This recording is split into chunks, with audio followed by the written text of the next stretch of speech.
Hola, muy buenos días, muy buenas tardes. Yo soy el doctor Luis Flecha y en esta presentación les voy a estar hablando sobre la patología que afecta a la región celular y supracelular, además de la patología de la glándula epifisaria. Entonces, primeramente, hablando y haciendo una reseña histológica de la glándula hipófisis, recordemos que esta se clasifica o se organiza en neurohipófisis, también llamado lóbulo posterior, dividiéndose en la eminencia media, el tallo hipofisario o infundibular y el proceso infundibular. Estas estructuras recordemos que derivan del diencéfalo. Luego tenemos la adenohipófisis que se vuelve a subdividir en el par distalis o lóbulo anterior, el par tuberalis que es el infundíbulo y la pars intermedia, y estas resultan de la evaginación del techo de la faringe embrionaria. Entonces acá podemos observar una imagen esquemática de la hipófisis. Tenemos por este lado lo que es la adenohipófisis o lóbulo anterior, tenemos aquí el lóbulo intermedio, la porción intermedia, el lóbulo posterior que sería la neurohipófisis. Fíjense cómo la neurohipófisis tiene una conexión hacia arriba con lo que es el hipotálamo. Acá podemos observar la histología. El lóbulo anterior siempre va a tener una coloración más intensa, más basófila, debido a la proporción de núcleos que tiene, y el lóbulo posterior está constituido por sustancia blanca, de ahí la coloración más pálida. Entonces la par distalis está compuesta por cordones o grupos de células irregulares sobre un estroma escaso, rico en fibras reticulares. Contiene los siguientes tipos celulares: las cromófogas y las cromófilas, ¿sí? Las cromófogas, recuerden que son células que predominan en la hipófisis, tienen cerca del 50%, y luego las cromófilas se dividen dependiendo a qué coloración toman, ¿verdad? Las acidófilas tienen un citoplasma eosinófilo, entre ellos tenemos las que secretan la prolactina y la hormona de crecimiento, ¿verdad? Tenemos las mamotropas y somatotropas. Las basófilas se tiñen de color basófilo y estas pueden secretar hormona estimulante de tiroides, hormona estimulante de gonadotropinas, ¿sí? Y hormona estimulante de adenocorticotropina, ¿sí? Y esas son las tirotropas, gonadotropas y corticotropas. Entonces acá tenemos una imagen donde podemos ver por un lado la adenohipófisis. Fíjense los nidos de células, ¿verdad? Organizando estructuras redondeadas o alargadas, separadas por una abundante red capilar, ya que la hormona es liberada a la sangre. Tenemos las células basófilas y las células acidófilas, y también las cromófogas, que en esta imagen no se puede determinar con precisión. Y aquí podemos observar una zona más pálida donde tenemos neuropilo, eh, que consiste en sustancia blanca, ¿verdad? Entonces esto es la neurohipófisis. Acá podemos ver a mayor aumento las células. Fíjense, células de citoplasma eosinófilo, que son las acidófilas, las células de citoplasma basófilo, las basófilas, y estas células de citoplasma más pálido serían las cromófogas, ¿sí? Morfológicamente uno no puede distinguir qué hormona produce estas células, ¿sí? Debemos hacer técnicas especiales para demostrar el contenido de sus gránulos para poder saberlo. Acá tenemos una imagen de lo que es la neurohipófisis. Fíjense, ese aspecto peludo, grumoso, que corresponde al enmarañado de prolongaciones nerviosas, ¿verdad? Como también las prolongaciones de las células gliales generan ese neuropilo. Los núcleos que vemos aquí van a corresponder a los núcleos de los llamados pituicitos. Aquí no hay cuerpo neuronal. Entonces, luego de la reseña pasamos a hablar de las patologías que van a afectar a la hipófisis. Eh, Estas patologías, ¿verdad? Si se caracterizan por una hiperfunción de las hormonas hipofisarias, van a manifestarse con lo que llamamos hiperpituitarismo, ¿sí? Y generalmente están relacionados con tumores benignos originados de las células glandulares, por lo tanto son los llamados adenomas.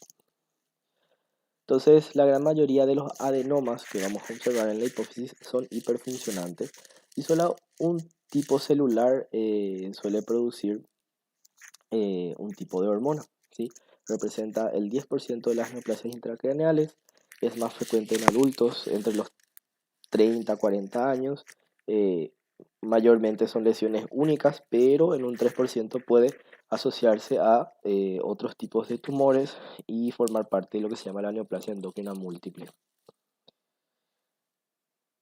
Podemos clasificar a los adenomas de acuerdo a su tamaño. Los microadenomas son aquellos que miden menos de 1 centímetro y macroadenomas aquellos que miden más de 1 centímetro. Cuando son hipofuncionantes, generalmente alcanzan un tamaño mayor debido a las manifestaciones clínicas tardías, por lo tanto el diagnóstico tardío, y alcanzan esos tamaños mayores. Recordemos que son tumores de origen monoclonal y se ha observado en estudios moleculares donde estos tumores muestran mutaciones que activan proteínas que se unen a la GTP. Entonces estos tumores a la macroscopía son tumores de consistencia blanda, bien circunscritas, pueden extenderse y llegar a la región supracelular y lesionar también la silla turpa.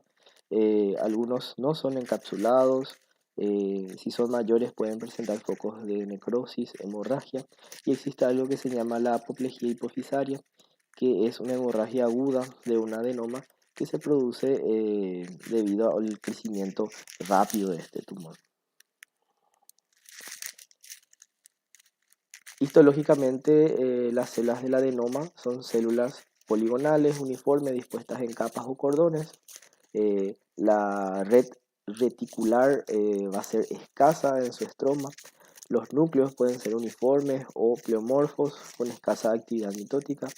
Y la coloración del citoplasma va a depender de los gránulos de secreción. En estos casos, los adenomas no van a ser fidedignos a la histología, no porque yo veo un tumor con células que predominan siendo basófilas, van a ser células que van a secretar las hormonas que producen normalmente las células basófilas, ¿verdad? O sea, en cuanto a la patología no respeta esa descripción en la histología. ¿Cuáles son los signos y síntomas que nosotros podemos observar en el hiperpituitarismo o en los adenomas? Podemos encontrar, por supuesto, alteraciones endocrinas o manifestaciones derivadas del efecto en masa que produce el tumor. Las lesiones expansivas, por ejemplo, comprimen las fibras nerviosas del quiasma óptico, originando alteraciones del campo visual, lo que se llama hemianopsia bitemporal. También produce aumento de la presión intracraneal y esto se manifiesta con cefaleas, náuseas y vómitos. Acá podemos observar, fíjense, a la apertura, la base del cráneo. Acá tenemos lo que es la silla turca, ¿verdad? Y podemos observar la glándula hipofisaria como es de gran tamaño, ¿verdad? Entonces al expandirse puede destruir la hipófisis anterior sana y también el tallo hipofisario. Acá podemos observar la lesión, fíjense, una lesión nodular bien delimitada, ¿verdad? Donde vamos a observar células poligonales de citoplasma que varía, ¿verdad? Si hacemos una tinción de fibra reticular, vamos a ver que las fibras reticulares van a ser escasas o ausentes a este nivel, separando y contrastando con el resto de la hipófisis. En este caso sería una lesión más pequeña, si mide menos de 1 centímetro, entonces le llamamos microadenoma hipofisario. Entonces, hablando un poquito de los adenomas, dependiendo de qué hormona producen, tenemos, por ejemplo, lo que se llama el prolactinoma, que es el adenoma en donde la producción de hormona va a ser preferentemente la prolactina. Este es el más frecuente, fíjense, el 30% de los casos de los adenomas corresponde a este tipo de adenoma. Y sus células, fíjense, son cromófobas, ¿verdad? O débilmente acidófilas, o sea, no respeta la histología. Con técnicas de inmunohistoquímica se demuestra la presencia de prolactina, ¿sí? Vamos a ver que la concentración de prolactina en el suelo suele ser proporcional al tamaño del tumor y las manifestaciones clínicas son más evidentes en las mujeres, de ahí que el diagnóstico es más fácil en ellas.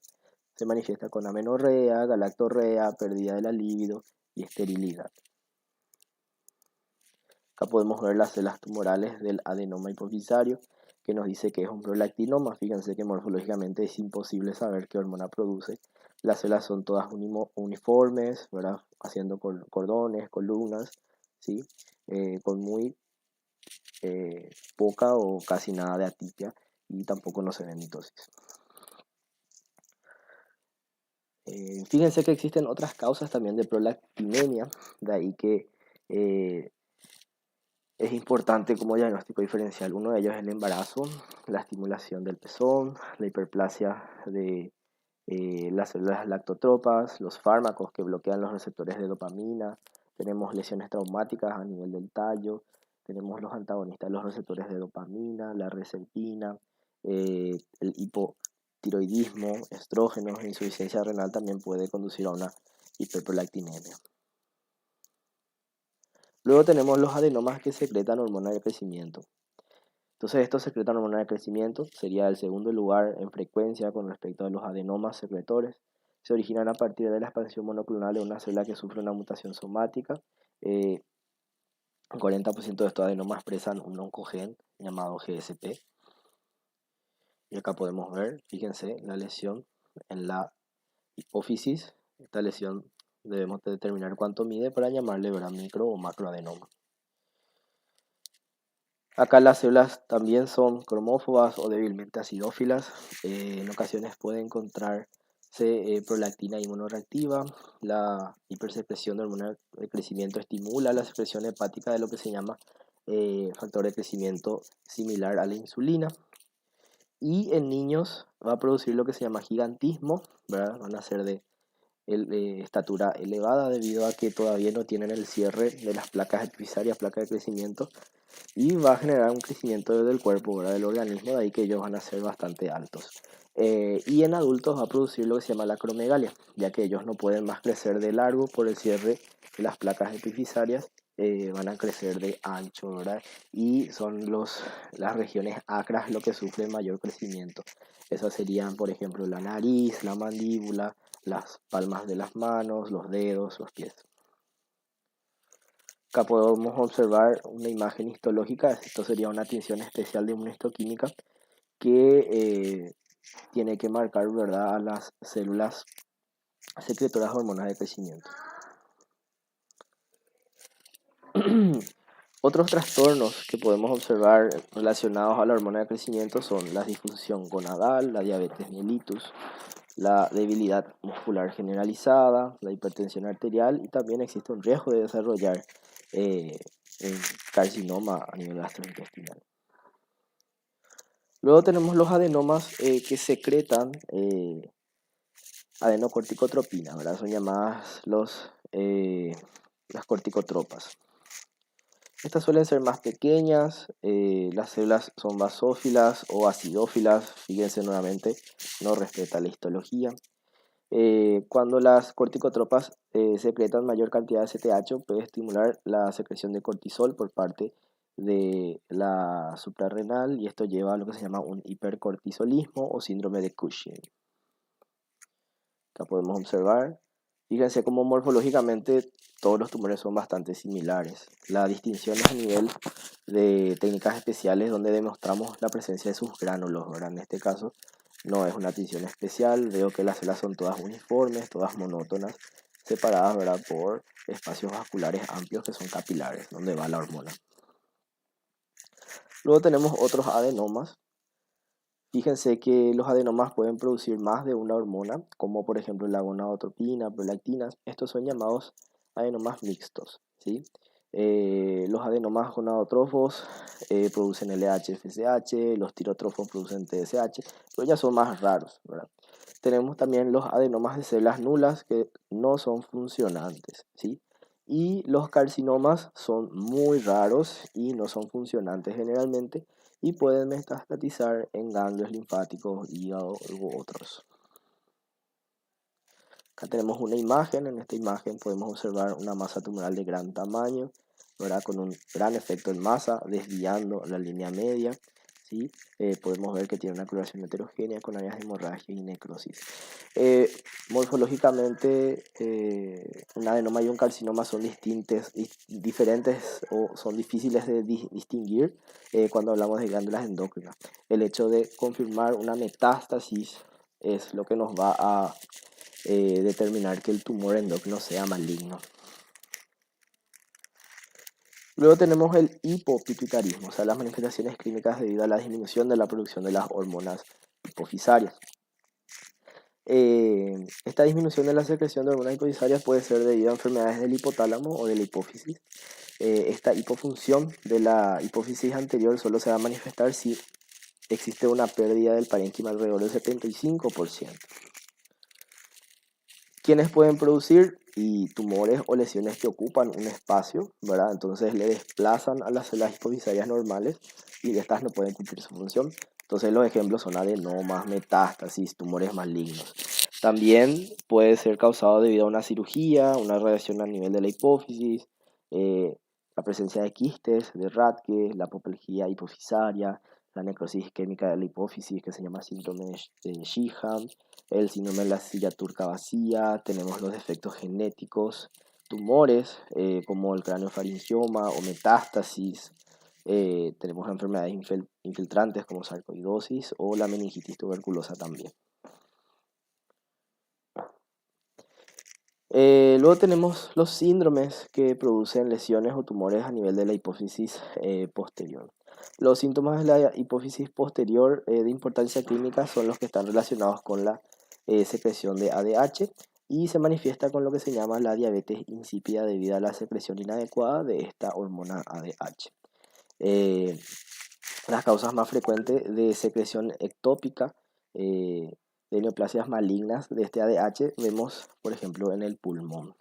Y no es frecuente observar tumores originados de los pituicitos en la hipófisis, ¿sí? Y si estos se originan serían tumores gliales. Luego tenemos los tumores supracelares. Los tumores supracelares pueden dar lugar a hipo o hiperfunción del lóbulo de la hipófisis. Las lesiones más frecuentes son los gliomas y craneofaringiomas. Los craneofaringiomas derivan de vestigios de la bolsa de Rathke y tienen un crecimiento lento, representan el 1 al 5% de todos los tumores intracraneales. Es frecuente en la infancia y en la adolescencia, pero un 50% de ellos se manifiesta recién después de los 20 años. El tamaño oscila entre los 3 a 4 centímetros, es más frecuente que sean quísticos con múltiples cavidades, pueden ser encapsulados o ser sólidos, pueden tener calcificaciones y también, dependiendo de su localización, pueden comprimir el quiasma óptico. Existen dos tipos, tenemos el adamantimatoso y el papilar, ¿sí? Acá podemos observar el adamantimatoso como tiene estructuras de aspecto quístico revestido por un epitelio que muchas veces puede recordar como un epitelio estratificado escamoso, ¿verdad? Y aquí podemos observar el papilar. En ambos podemos observar células espumosas que pueden romperse, tener cristales de colesterol y también ver calcificaciones. Luego, por último, tenemos los tumores, o sea, las patologías de la glándula pineal. Recordando un poco de la glándula pineal, esta glándula es una glándula que regula el ciclo circadiano, se origina del neuroectodermo y tiene una forma de una piña, ¿verdad? De ahí el nombre pineal. Mide 5 a 8 milímetros de largo y 3 a 2 milímetros de diámetro, pesa entre 100 a 200 microgramos. Consta de dos células, las células gliales o intersticiales, que son similares a los astrocitos, y los pinealocitos. Los pinealocitos son las células principales y son las que secretan, ¿verdad?, las hormonas pineales. Los pinealocitos sí que son las células de sostén con funciones similares a las células gliales. En este caso se parecen a los astrocitomas. Acá podemos ver, fíjense la imagen de la glándula pineal, las células que se llaman pinealocitos organizándose en nidos, ¿verdad? Podemos observar estas calcificaciones clásicas que se llaman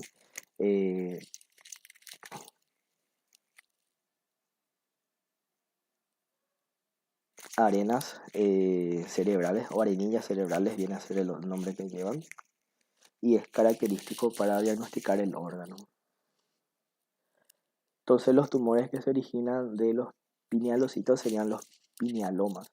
Se dividen en dos categorías según el grado de diferenciación. Pueden ser pineoblastomas o pineocitomas. Son tumores muy raros, entonces vamos a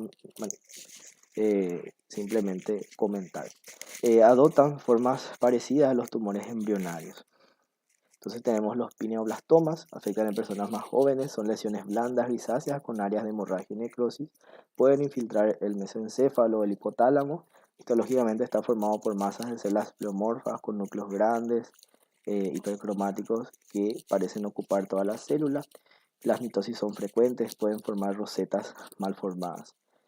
Tienden a diseminarse a través del líquido cefalorraquídeo, comprimir el conducto de Silvio y producir hidrocefalia, y la sobrevida es de 2 años. Y luego el pineocitoma, que es más frecuente en adultos, es de crecimiento lento, bien delimitado con focos de hemorragia, puede comprimir estructuras adyacentes sin infiltrarlas. Histológicamente muestran una diferenciación divergente. Glial, donde se parecen, ¿verdad?, los astrocitos, de ahí que puede ser positivo en inmunohistoquímica a lo que se llama la proteína glial fibril ácida, y neuronal, en este caso va a ser positivo para la enolasa neuronal. Y el promedio de sobrevida es de 7 años de estos tumores. Bueno, y eso es todo. Muchísimas gracias. Hasta luego.